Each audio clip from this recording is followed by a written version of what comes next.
All right, let's get started. Hey everyone, welcome to the webinar today on how to qualify for the O-1A. So we try to make this super practical, make sure that it's a good use of your time. And if you have any questions, just ask away anything in the chat. This meeting is recorded. There's been a lot of people who couldn't come because of the finals they're on, obviously, or the exams. So that's a good thing to focus on immediately. So we'll record this. So a lot of people probably have the same questions that you do anyway. So if you're on the call, please just chat away your questions and we'll try to make this really helpful for you all. So I'm Kevin. I lead the team at Concord. We help talented and ambitious people from all around the world get to where they need to be. And we're joined by Yi Jing, my colleague and superstar attorney with law degrees in multiple countries and helps with our clients. So thanks, Yijing, for joining. So let's get right into it. So my background has been always in high growth technology companies all around the world. And I had to personally, my colleagues, my team members had to go through a lot of these visa challenges as we were expanding into different geographies, US being a key part, obviously, today on this call. And we found ways to do things better. We found ways to make things faster. And so we're sharing a little bit of that. And I'll share with you a little bit more around how we work with also Crimson Education and their alumni as well. Yi Jing is a trained and licensed attorney in Washington, from Washington University in the US, as well as Tsinghua in China.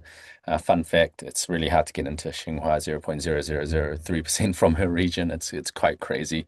So she must be pretty darn good. And she's worked on, several hundred cases and is a EB-1A green card holder herself as well, which is the bigger brother, bigger sister, the slightly more difficult one than the O-1A if you know your visas. So thanks, Yijing, for joining us. Today, we're going to cover a few things that will, based on our conversations with a lot of students, recent graduates, and generally people in the workforce have been asking us about. First of all, H-1B. It's something that a lot of people ask, so I'm getting a phone call. It's a lot of things that people ask about, so we will talk about that. Let me get this call back. 1 second. There we go. And then we're going to talk about why O-1A is growing in popularity. That's something that you probably maybe heard about. It's surprising that not many people still know about it. It's something that's super awesome for a lot of talented, ambitious people. So I think it's something that we want to share with you more about, and you should definitely consider. And obviously, once you think it's something that's right for you, you're going to need to think about how do you meet the requirements and what is next. We have lots of chats coming. We have some chats coming through about your backgrounds here. So we've got people in physics, a master's level as well, material sciences, and engineering, as well as we have people backgrounds with let's have a look, chemical engineering as well, Yijing. So a lot of engineering kind of pathways, science pathways, which is quite common for our webinars typically. Great, so let's get straight into it. So a bit of background on Concord Visa. We're funded and supported by Crimson Education. If you don't know Crimson Education, you probably do. It's the largest college counseling, college advisory company in the world, I believe now. And Jamie there next to me was the founder and CEO of that with a Yale Law degree. And we've been supporting students from all around the world achieve their dream schools and ambitious target schools in the US and the UK and Australia and more. And we've helped a lot of those types of profile students be able to secure visas as well for student as well as their visas after graduating.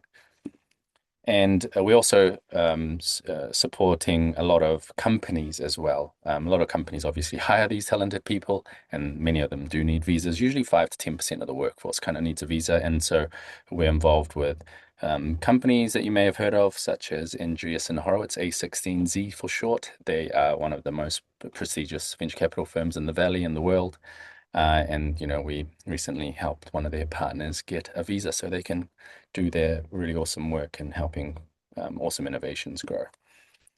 So let's go with a H1B update. I'll take this one since Eugene's going to do a lot of the deep dives later.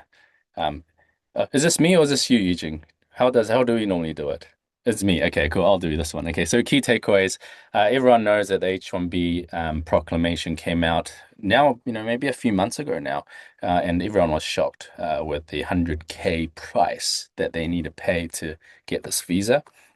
Um, the good news that not all everyone knows about, but should know about, especially students who are currently in college or recently graduated, going into the workforce. Well, the good news is that if you're already in the US, this won't apply to you. That's kind of the key takeaway that we have luckily gotten some confirmation and clarity around over time. But if you're applying for the H-1B from outside the US, you're going to have to pay $100,000. So the key thing there is to not leave the country, I guess, while you're there and apply for a visa from outside the US. Stay in the US legally and following all due process. Um, the interesting thing about that is this is not too much of a surprise. Maybe the 100K, bill was a surprise, but H1B has always been not a really reliable option. It was always, in our minds, it's always been a bit of a backup option. Why? Because there's risk involved. It's a lottery at the end of the day. No one buys a lotto ticket to expect to win. Um, it's obviously a little bit more higher chances than that 20-30% that you'll get selected, but even then, it's not entirely a calm option. And we all know someone who weren't able to be selected in the lottery despite entering many times previously before. And so we kind of always had this as a backup option.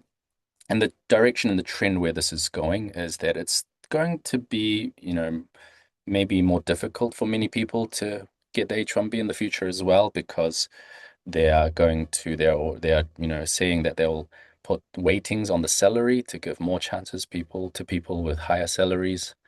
Obviously, that means more senior kind of roles or more specialized roles, difficult to find roles.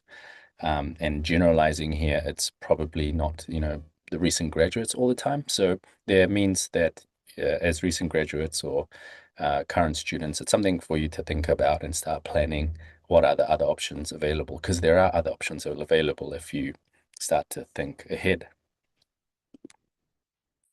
All right, and one of those options that we think is a good option to really know about and be comfortable with right now, early as possible and be well prepared for is the O-1A. So at this point, I'll pass over to Yijing to take us through what that is. Okay. So we have talked about the uncertainty of the H1B and like the surprisingly 100K fee of the H1B that like recently imposed. So we want to know why you want O1A, right? So the beauty of the O1A is that it centers on applicant. So unlike the H1B, it's less about the company size and more about the applicant, and it is also like fast available like any time of the year, unlike the March lottery for H1B, and it has no cap. So you can even petition through a new company you own, but in that case scenario, you want to structure it very carefully, and also crucially, it is like renewable indefinitely and sets a strong foundation for green card categories like NIW or EB1A. So meaning you work now for the O1A pays off long term. Yeah. So now you know why you'd want the O1A. So let's talk a little bit more about what it actually is. So at a high level, it's a temporary work visa, and it's usually granted for an initial 3-year period. And like I said before, it is with like indefinite renewals as long as the petitioning details in your petition remains truthful and accurate. Um, and last year, let's see the stats. Last year, about 10K petitions were filed, and the acceptance rate is like quite high. It's like 93%. But however, we often see people get scared about the legal definition because by the legal definition, it states you must have extraordinary ability demonstrated by sustained national or international acclaim. So it sounds like something you need to be a Nobel Prize winner or an Olympic gold medalist. But let's be real, most of us aren't Nobel Prize winners, right? So if you don't have those kind of things, what do you do to get an O-1A visa? So actually, USCIS offers an alternative path designed exactly for professionals like you. So if you meet the 3 out of the 8 specific criteria USCIS states in the regulation, you can qualify for O-1A visa. And so you don't need to be like famous, you just need to meet the checklist. So let's talk about the alternative pathway, the 8 criteria, in more details. Next slide. Yeah. So let's talk about these 8 criteria in more details. So for these eight criteria, you need to solidly meet 3 of them. So think of them as different ways to prove your value in your specific field. So for the first one, awards. We aren't just looking for like participation ribbons, certificates. We need a nationally recognized excellence, like winning a major hackathon or a prestigious government grant, or a great like a highly recognized industry award. And for memberships, this is all about exclusivity. So maybe ask yourself, are you part of a group that only lets in like top 1% or top 5%? And think fellowships, think elite accelerators or associations that requires peer review. So it's not just about something you pay to join or give to you based on education or length of work experience. And for the media coverage, this is a spotlight case.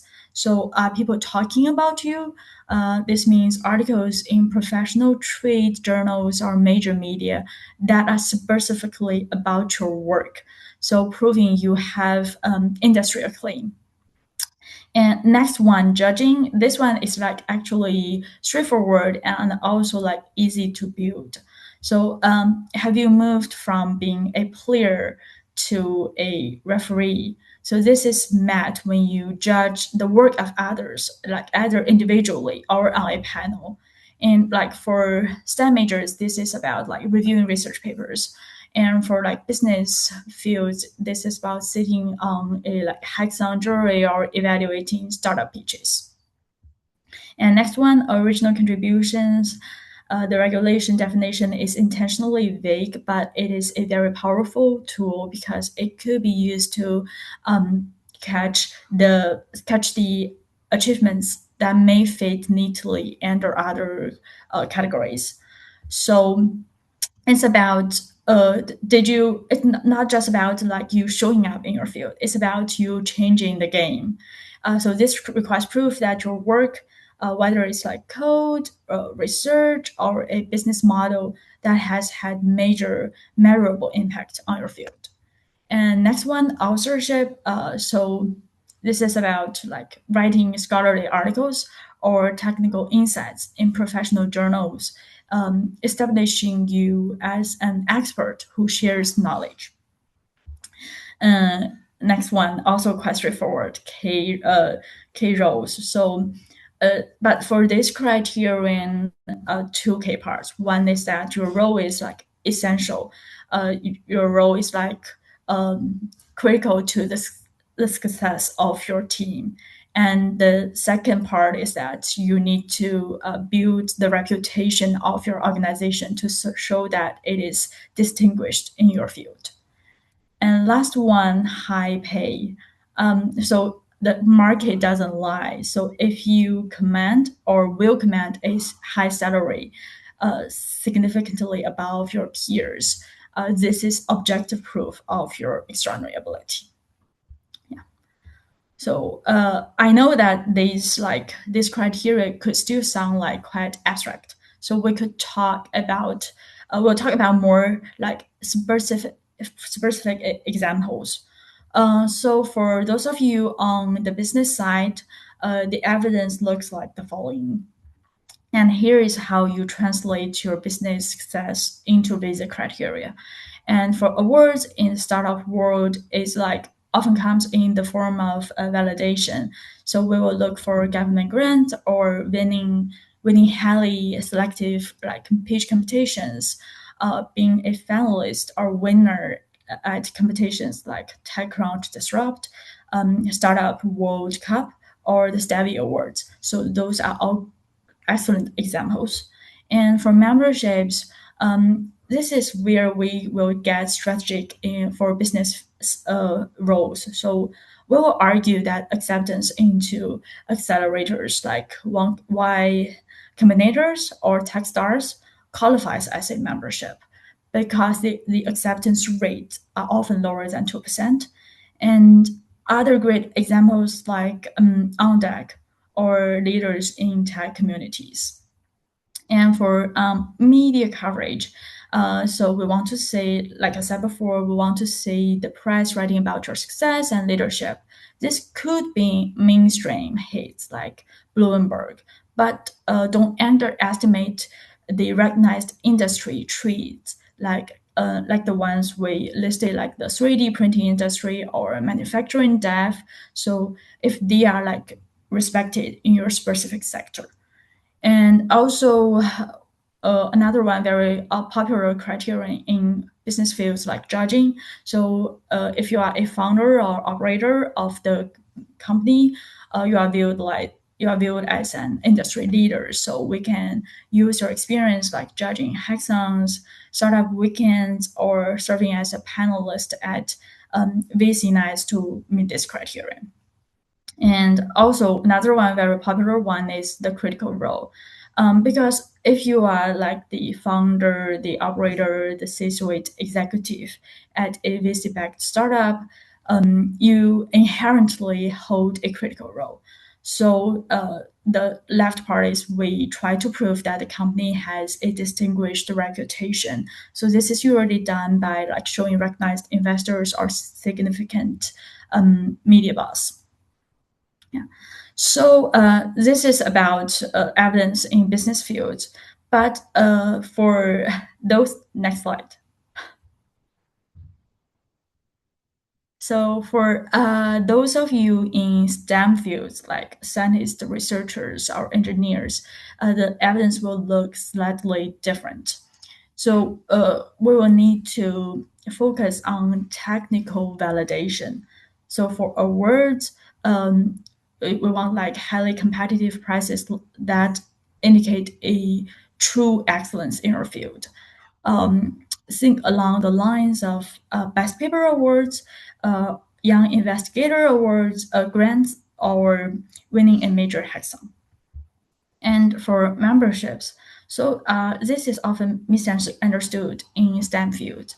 So it's not about like paying fees to join an organization. It's about joining an organization that requires peer-reviewed recognition, like Achievable senior member grade or EMBO Young Investigator Program. And for media, so this one is like often ignored by professionals in STEM fields, but it could work if your research is featured in an industry prize, and it talks about the work you have done, and if we could have like connecting evidence to connect this media coverage to you personally, this could serve as evidence for O-1A. And next one is like original contributions. This one is like usually used in STEM field O-1A. And for STEM fields, this is about impact. So we often look for high citation counts. and high citation counts on our papers, or perhaps a like GitHub repo that has strong adoption. And high pay also popular because if you command a high base salary combined with like liquid shares and bonuses, uh, benchmark against like top 10% of your field, this could be used as supporting evidence. Awesome. That, at this point, I think people um at this point a lot of people get intimidated because we've just said, hey, this kind of stuff is so good to have. But to give you an idea, like the some of the criteria and how they come about, um, and it's not maybe as daunting or intimidating as you think. One of the examples in the popular or common criteria was judging peers' work, and we used the word hackathon in both those scenarios. Right now, I'm actually sitting inside one of the largest VC's offices in the area, and we actually have been invited to arrange judges for the hackathon that they're doing over this 48-hour period. It's actually a little bit longer than 48 hours. And so we've had to provide them, good entrepreneurs or good technical people to be judging in this category where it's open to both uni students and also postgraduates and, career professionals. And so there are a lot of these opportunities available within our networks and within the infrastructure that we have with Crimson Education so that the opportunities exist. It's just about finding, the right opportunities and the networks that are, made a little bit easier to get to. But we're going to talk more about that soon as well. So, don't, if you feel intimidated at the moment, don't worry, you're not alone. It's just a passing phase that you have to go through as you find out about the O1. Back to you, Eugene. Yeah, yeah. Like Kevin just said, we just look at the finished product examples, so, right? Like major national awards or top tier prize. So this can feel intimidating if you are just like starting out. You should just start to build your profile. So we want to break that gap, and we want to give you like a practical profile building plan that you can use to start maybe today or even tomorrow, right? So we will now talk about these practical steps you could take. But we also want to be clear that not every activity we list here satisfies the O-1A criteria on their own.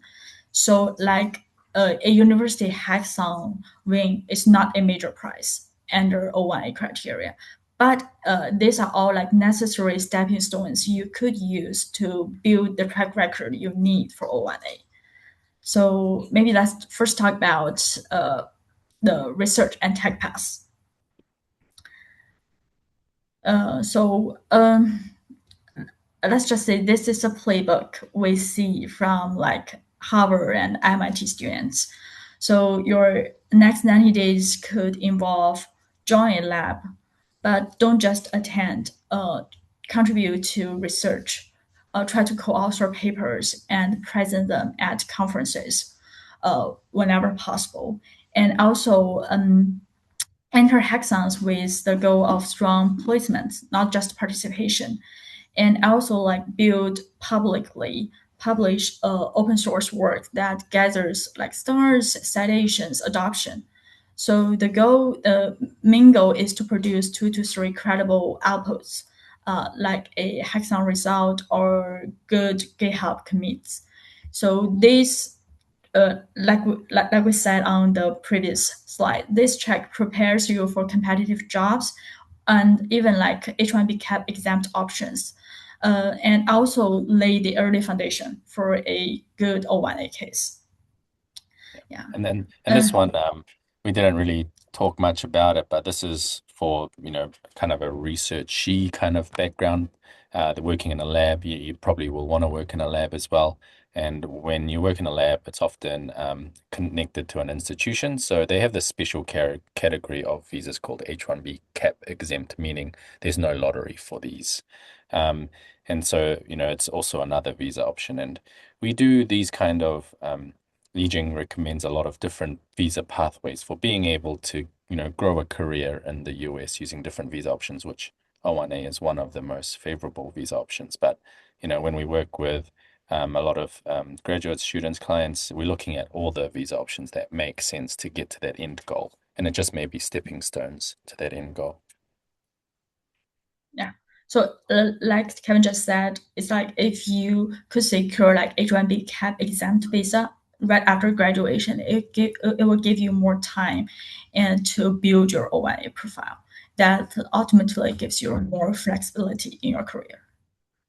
Cool. Yeah, reminder to keep And asking questions as well. There's someone coming in, so I'll ask Yijing on behalf of you guys. yeah, and we also want to be a little more detailed about how to join a lab because like joining a lab is like a high leverage move. So how to actually do it? So it's a long term strategic process, not just like sending one email. So you need to do your research. You need to know the lab's like current projects and look at the authors so you know what it actually work on, and also craft a personal fit, clarify why you care about your research, and highlight that you are willing to do the annoying but valuable work, like data crunching or internal tasks to help them succeed. And also don't just rely on a single cold email. Find where there will be like talks, events, conferences, and try to get warm intros. And also be patient. Maybe only aim for mentorship first, and let the opportunity emerge from ongoing context. And as we said before, university affiliated labs are great because they are H-1B cap exempt and offer visa options. Yeah. Yeah. Yeah. And so like this is just one example of how to build your profile. It sounds daunting, it's intimidating. Oh, join a lab, how to do it. Here's a little bit of a playbook that we've seen that works. It's the same with everything else, whether it be awards or memberships or hackathons or things like that. There's know-how there that if you start to invest time preparing, it makes a lot of sense and it doesn't sound so daunting. It does take a little bit of time if it takes a lot of time if you're trying to do it yourself. It takes a little bit of time if you have, people and supporting you and networking for you or have the infrastructure for you, i.e., us. So that's something to be mindful of and to start early and not leave it till your last and final H-1B lottery. uh, and also we'll talk about like if you are on like creative design path, your strategy will like focus more on visibility. So it's like showcase your work publicly. Try to start submitting your projects to like localized high tier galleries or citywide artworks, or even like to start only like university thesis exhibitions that are open to the public. And also sign up for student membership first in a major association so that you could advance to like more senior grades like we talked about before. And also target recognized awards. Um, maybe to start with student specific competitions like the Young One Student Awards or Adobe Creative Residency, and then also get your portfolio featured, like in local arts publications or to start university prize. And the most important thing, track everything. Save every letter, every flyer, and every like thank you letter, invitation letter you receive. And by this way, you build a credible public footprint that starts to satisfy like the exhibition and awards criteria for O-1A. Yeah. And I think a lot of I don't know if there's any art majors or profiles on the call. Maybe they'll be listening in on a recording one day, so I'll say it. But you don't have to have sold $1 million worth of art already. I think a lot of art majors and professionals think that it doesn't have to be that. So and actually most on the O1 that I've seen don't have that. So yeah, keep that in mind. And we also want to talk about those who want to build their own startup one day. So your evidence will relies more on third-party validation. So join an accelerator, acceptance into like regional accelerators or university incubators could start build your profile for price. And I want to be clear once again here. Uh, the like a single acceptance into university incubators does not satisfy the O-1A price on its own, but it builds your track record. And also judging is like volunteer to first like judge at the university hackathons or student pitch competitions, and then it will build your judging profile, and that will maybe lead you to judge at like major or more recognized industry events. And also like thought leadership, um, publish like lessons learned on Medium or LinkedIn first, and it may get reshared by industry newsletters. And it is once it gets reshared, it could count as media coverage for O1A. And also start to join clubs like founder groups like Z Fellows or Sigma Square. These two actually work on their own for O1A. Um, so by doing these things, you build investor interest and also hit the judging, original contribution, and critical role criteria for O1A. Yeah. Yeah, it's I think there's been uh updates over the last year or two to make it more attractive for early stage entrepreneurs and startup entrepreneurs, founders to be able to attain an O1. So I think it's a really nice one for entrepreneurs as well, if that's your pathway that you want to go down. Uh, we also want to talk a little bit more about the timeline, the process you may want to know. So it's like during your study, you want to talk to your DSO, the designated school official, um, about self-employment if you are thinking about starting your own company. So self-employment options are more flexible on OPT, but you want to plan your company structure early so you will not be the sole employee for STEM OPT process. And also, because you will want to use the time on your OPT, STEM OPT to continue building your evidence for O1A.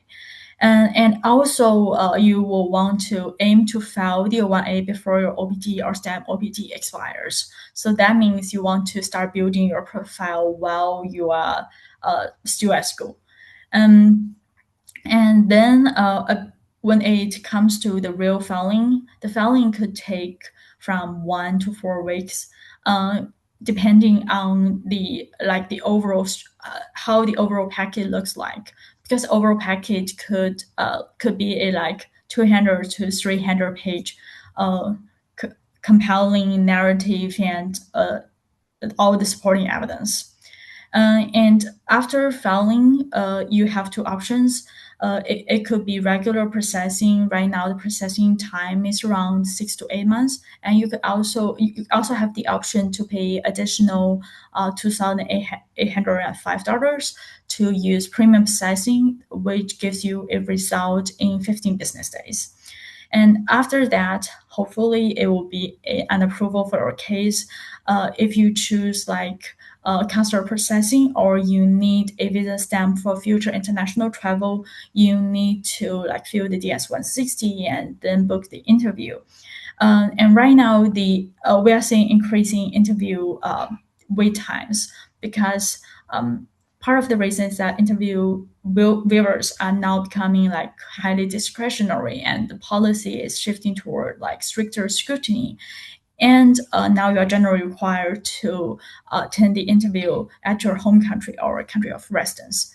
And also another reason is that due to the 100 key fee imposed on H1B, interest in other visa just increasing. Yeah. Awesome. I think that covers kind of the, so much information on what you could do today. And I realize it's been a wall of information, and it's probably going to take time to digest. And many of you are in your finals and so forth. So it's just an introductory. It's to give you that, break down that wall of intimidation so that you know that there are things that are, able to be done from tomorrow if you wanted to. Um, but in saying that, there is help available, of course, online and through us as well. There's a whole nother section that we usually talk about, but we won't today because we've already shared so much information. There's questions that we have to get through. So keep your questions coming. We'll save some time for that. But, I'm going to rush through this section. Um, Doing all those activities is great, but, you know, the key thing is how you present that in the right way that actually matters even maybe more, and positioning it in the correct way. Um, we, spend an hour or so normally talking about this. And, simple basic questions like, hey, that high salary criteria. So what really is high salary? Because in San Francisco, a high salary for Michigan is probably not a high salary in San Francisco. And so there's levels of detail that you need to go through to be able to present that argument of high salary. Same goes for the awards. What really is a uh, national or international award, at the end of the day, and what is a better award or not, and how you positioning that award is really key. And so there's a lot of detail. I'm going to zip through this. And we use simple examples, usually like Y Combinator, which everyone knows is a great accelerator. At the surface level, this looks like a great piece of evidence, Y Combinator. But what is it really? What criteria does it meet? And it's very confusing. Is it a membership? Is it an award? But if we spend more time, you know, going through all this, um, you'd have been told that, hey, it's actually missing a lot of information for the officer to determine whether this meets a certain criteria or not. So this alone, although we all know Y Combinator is somewhat, prestigious, it's debated nowadays, I guess, a little bit, but still it's quite prestigious. If you had the right evidence that tied it to the applicant, not just the startup company, and did so, with more evidence through a reference letter, it would have been counted as one or more criteria. But that initial evidence alone did not, meet it. And, this initial evidence that we shared, which didn't meet any criteria, again, if you support it with a nice reference letter saying that it's very prestigious, only 1.5% acceptance rate, etc., it would have counted as membership. This is another example of evidence that we um, which also shows acceptance rates, who's judged it, what are the entry criteria. All these things are the things that will be required in that 300-page petition that Yijing was talking about. These are the details that your attorneys will help sort out for you. I don't want to go through it all, but eventually, if you combine all the activities and hard work that you put in with the right evidence, positioned in the right way, with the right messaging, hopefully it leads to a document like this where it's a I-797B in this case with a notice of action. Essentially, it's a approval notice for your visa. Yay. It's a very, very awesome moment when this comes through. You'll probably know it through the notice tracker, case tracker online, or your attorney gets it like 3, 4 hours before you do. So they'll let you know. Um, and obviously, a question that you guys will be thinking is like how Concord helps. Throughout the talk, I hope you got a sense of us understanding your journey and all the options that are available. O-1A is one of the options that we think is very good for a lot of students, but it's not the only option, and it certainly isn't the only option that you should go for. We also touched on like the H-1B. Obviously, H-1B still exists. It's a great backup option, but it's not the core option. An H-1B cap exempt was discussed as an option that can be really attractive because there's no lottery with a cap exempt, and it can buy you time to open doors to other visa options. So it's about working on a number of different visa pathways and keeping options live and helping you keep those doors open and get closer to getting those visas that we really support you with, as well as when you're ready, Yijing and our attorneys will help you file those visas as well. So in a nutshell, it's about your visa strategy in the pathway, and there's lots of detail underneath it. Which visa? Where do you want to file it? Inside the US, outside the US? There's some benefits to some visas filing outside the US. Some visas you have to file outside the US as well. Whereas we talked about H-1B, you want to do that within the US. The timing is also very important. Are you going to do it in time to be able to have working rights in your in the time frame that you need it or not, as an example. Um, and then where we also really, I think, add a lot of value and a lot of help is building your profile in the right way. So it doesn't take forever. It's not intimidating. There are pathways that have been traveled down that's already been laid out for you that you can take advantage of, and the large networks and infrastructure that, Concord already has built up globally, ourselves, and through the infrastructure and networks that Crimson Education, our parent company, already has built up over the 10 plus years. They've been operating in many different countries. And as I mentioned, a simple one might be judging a hackathon, which we have a global network of, and global business competitions as well, which we are part of, partnerships with, as well as some, peer review opportunities as well around the world too. So that's how we help. We think it's a bit of a refreshing way to approach visas rather than letting applicants, try figure it out themselves. And when they're ready, coming to us and then us just doing the paperwork. And often it's not ready to be filed because it wasn't done the right way or the evidence doesn't exist. So it requires rework. And that's probably why, like, the O-1A has such a high acceptance rate, 93% acceptance rate from a general sense. And only 10,000 or so, were handed out. That means only like 11,000, rounding down, kind of applied. And it's probably because a lot of people are intimidated, and also a lot of attorneys just say, hey, you're not ready.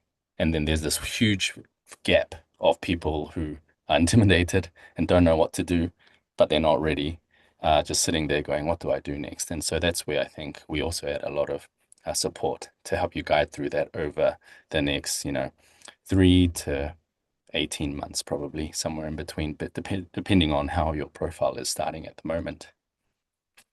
We've supported a lot of people like you on the call, probably, just to highlight a few, this Kiwi Australian entrepreneur now, who used to be a dentist major, funnily enough, and then ended up, running his own companies and growing his companies in the US, attended various accelerators and so forth. So we used all that, profile that he had built and supported him, polish his profile a little bit more.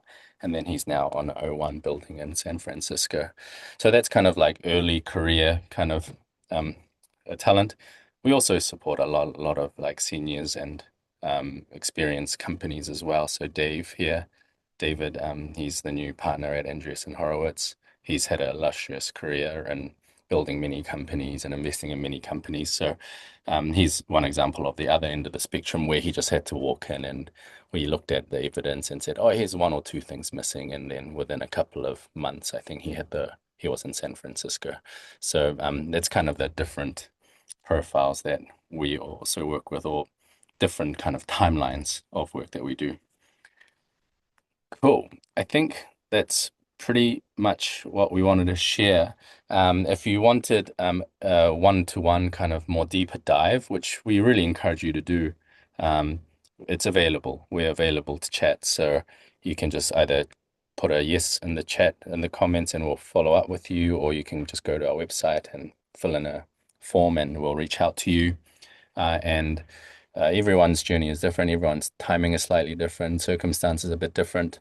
But there is a lot of overlaps and knowledge we can share and share with you how we can exactly help. So very happy to do that. I love meeting with ambitious, talented people. So definitely do that. It's going to be nothing but benefit to you. And we'll also be able to kind of, flesh out hopefully a little bit more detail from you that you might even think is not relevant, but it probably is. That happens a lot. Okay, Q&A. I've got a couple to throw at you. Um, so, uh, one of the participants asks, "Hey, one of my close friends got his O1 recently and is applying for EB2 NIW. Um, it seems like EB1A and EB2 NIW has a lot of overlap with the O1. Um, what do you think the key differences are when, they're so similar? Why apply for, should they apply for those EB visas versus the O1 just from the get-go? What is kind of your thoughts, Jijing?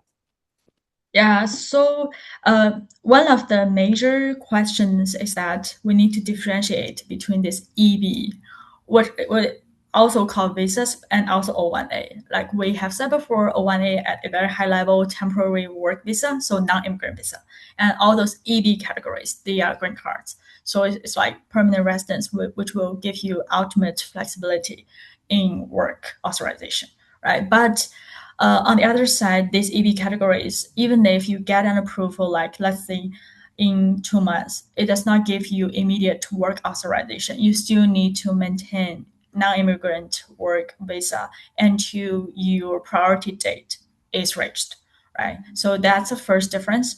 And also, it's like if you have successfully obtained an O-1A before, and now you want to consider EB1, EB2 NIW, maybe the most important thing is to build the national importance prong of your petition.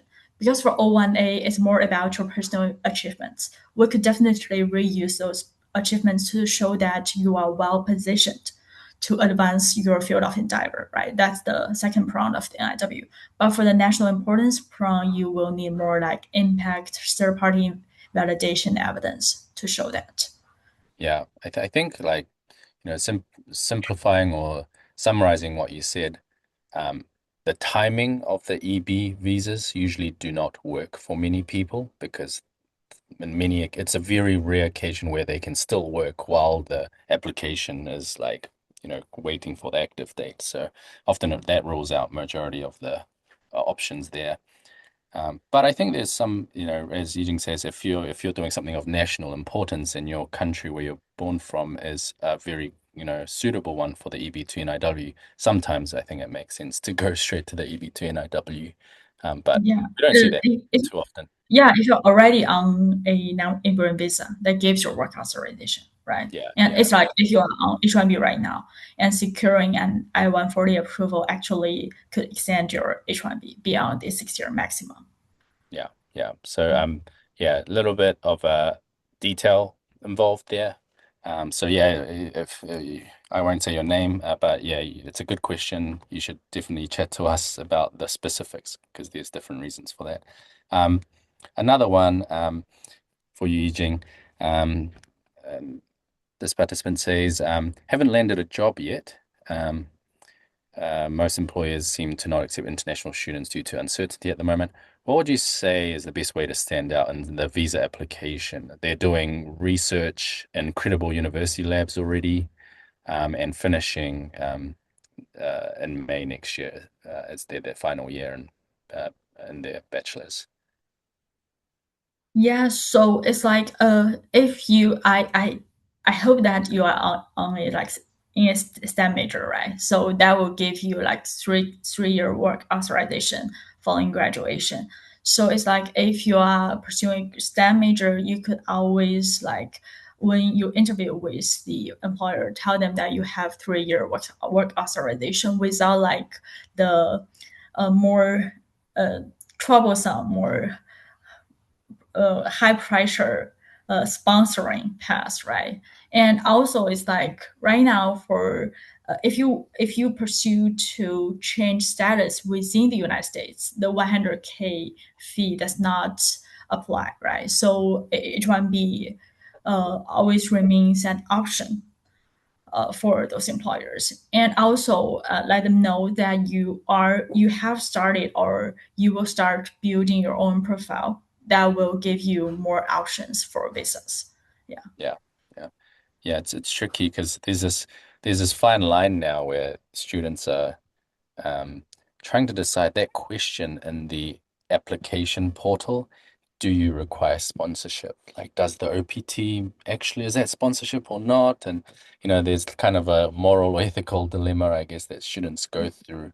Um, uh, but, it is trickier at the moment, and that's why what we mean by the trend is that it is getting a bit more difficult than it was before. But certainly what Eugene said is good for positioning um, around that. You don't really need sponsorship straight away. But yeah, build your own profile because um, even if you end up working for them, at some point you're going to ask them for sponsorship, unless your profile is built up and you can show that your profile is really good and it's all ready, and all they need to do is file a visa, or you file for a non-sponsor requiring visa in the future, which all requires work on your end to prepare for that. Again, H-1B, even if you're lucky enough to get the lottery, it just delays the inevitable, which is that you'll want to get a different visa that's not, that's independent of the company. We hear it all the time. Um, so hopefully that helps. But you're in a lab, that's fantastic. You're already doing some of the things that really open up the environment for you to uh, build your profile very quickly. It's just about maximizing those opportunities and doing other things like that to build your profile even more. Um, so one more question since we got only a few minutes. This question is, Yijing, I lead a student club in robotics. Is that usable for the O-1A? Uh, Let me brainstorm a little bit. Mhm. So, uh, the first criterion I could think about is you could definitely use it for original contributions if you could obtain some forms of third-party independent validation. Like it's like if you produce some kind of output and it is like shared or it is asked for or it is adopted in some kind, that could count as original contribution. And also it depends on how well the club is going, right? It's like if it is showing some kind of influence in your field, maybe we could also try to argue the critical role, right? You are the founding member of a like good club. Yeah, that's the two criterion that he write at me. Yeah, Yeah, now. yeah, yeah. I think there's a theme that always comes up, which is, hey, does all the stuff that I've done while at high school, or college count? Like, yeah, I think the general answer is probably not, unless you can position it really for the criteria that makes sense. Because the the O1 is about being outstanding in the open world, open market. And so you don't want to be artificially limited to a certain environment where, you're the big fish in a small pond kind of thing. But yeah, but you certainly with a creative, strong attorney, the arguments can be made. So it, supports the criteria, like what Yijing said in original contributions and so forth.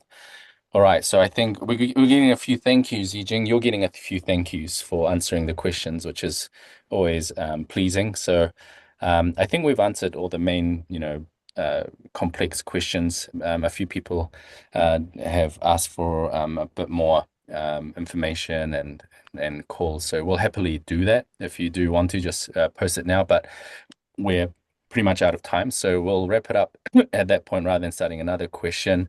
Thank you for joining. I really appreciate you joining us while the finals are going on for many of you. And we will be running, this kind of series all the time. You can message us with your questions and follow us on LinkedIn. Ideally, we post updates there a lot as well. And we'll always try to support you guys on your journey to grow your career. So thanks all. Thanks, Yijing. Thanks.